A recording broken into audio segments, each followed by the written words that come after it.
Thank you so much for doing this. I watched the film last night. It was amazing. Can you please tell us, for those who weren't in the Q&A last night, what was the inspiration for this film? Yeah. Yeah, it's a small and personal. It's a very personal story for me that I wrote during a time where there was, let's say, a lot happening in the relationships that I was having, at the same time being in Brussels, trying to find my way as a director in the audiovisual industry. I think of a lot of these elements just came back in the film. Mm-hmm. Like also my thoughts on who I am within this industry. Also sometimes the feeling of isolation in a city, the sense of loneliness that I carry. Mm-hmm. And yeah, trying to have that tone, this melancholy that I carry, Mm-hmm. but also at the same time the humor. Mm-hmm. So yeah. find to try to find my voice in the first film, let's say. Yeah. I feel a lot of the characters in the film, they're in a sort of like a pressure cooker in Brussels. Everybody, there's a lot of pressure on everybody. Can you comment on that? Yeah, there's a lot of expectations. There's a lot of this idea to succeed, maybe, in life, and then sometimes you can lose yourself a bit in this. Like, who are you in the midst of all of this, and how do you hang on to who you want to be? I think that it is important, not only for me but for everyone. It's also talking about millennials. So let's say they're all grown up, but they still have to do a lot of work. If it's therapy or I don't know, just knowing what they want to do. I wanted to speak about this uncertainty a bit, and that it's also okay, like that's life. Yeah. Your lead actress, she's here right now, she shows a lot of emotion in the film, but you can read her emotion. And was that the reason why you chose her for the film? I think it's also because Leonie can be quite enigmatic. She has some form of mystery. You have a form of Leonie's sitting over there, that you cannot easily read you. But then when you open up, you're such a great personality, creative person, outspoken. I don't know, like this combination. I guess I found interesting, and I needed somebody that can be expressive, but in a very small way. So I needed somebody that it just could take her own creativity to form this character. It's quite difficult to read, I would say. But you say that you can still feel all her emotions. Absolutely. And in addition to that, the cinematography balances and complements her journey throughout this film, and like going through the town of Brussels. Comment on that. I mean, it's very expressive. It's very expressive. We wanted the camera to move, and of course, because it's a film about people, and the title is Real Faces, we decided to sometimes come closer to the people that we're shooting and try to find the interactions between them, and also sometimes the awkwardness that exists because of the things that she is doing, and then bit by bit you get to understand her a bit better and maybe feel for her more, or also judge her because of what she's doing. You see like what's going inside of her and how she's maybe slowly sort of like disconnecting from what she's doing bit by bit, and this was important, of course, for the film. And then in the apartment we keep things really silent and we look at them both, right? Because you do feel that there's a place where they both can be themselves, and that's the time the energy of the city stops a bit and there's time to really be together. Right. Leonie, so thank you for doing this for FERNTV. I want to know first, because it's kind of, it was in my mind last night when I was watching the film. Are you playing the director in this film? Am I playing the director? Yes. Are you playing me? Oh, no. No, I don't think so. No? No, I really don't.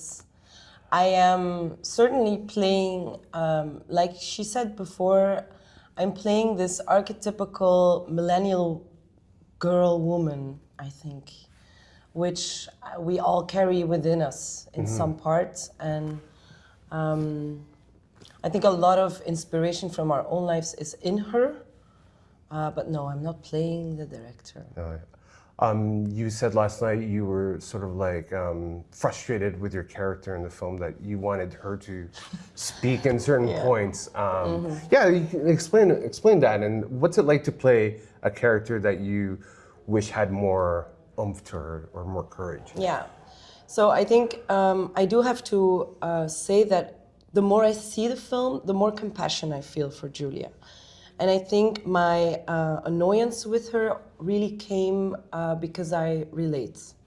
And seeing that on the big screen it was the second time I saw it here on the premiere in Austin, was like kind of also looking at yourself and being like, oh yeah, that part of me. Like, I've been in so many situations where I should have said something or spoken up more quickly, or why didn't I? And why do I still sometimes not take courage to speak up for myself or for somebody else that's being treated in a bad way?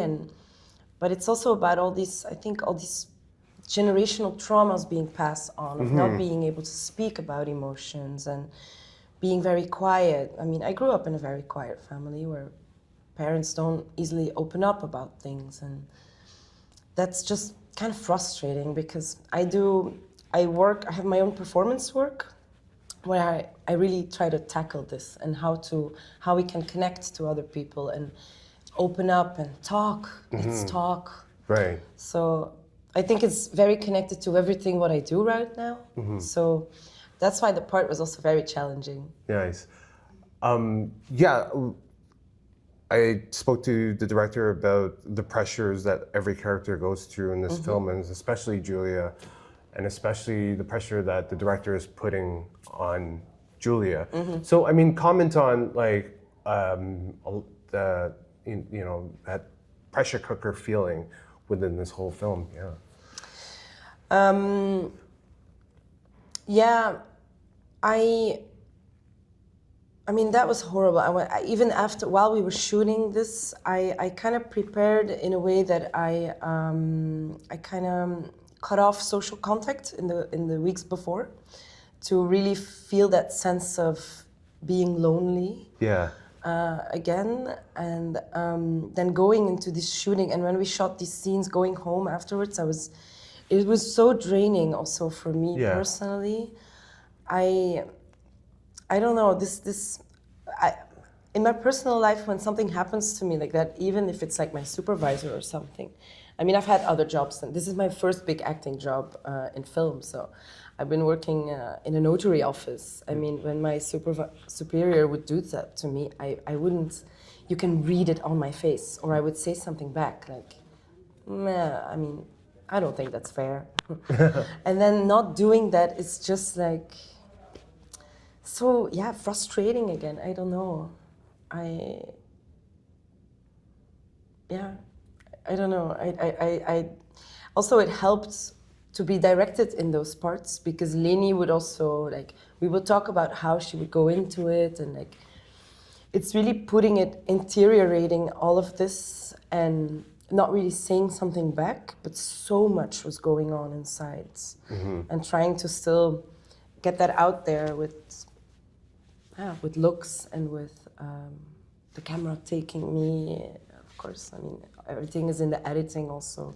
I think in these parts, how she reacts to that, and how you can still, by watching her kind of open into this interior world, like what's going on. I think, I think Grim, the DOP, and also in the editing, we really captured that. Absolutely. And how does it feel to be here at South by Southwest This now? is so great.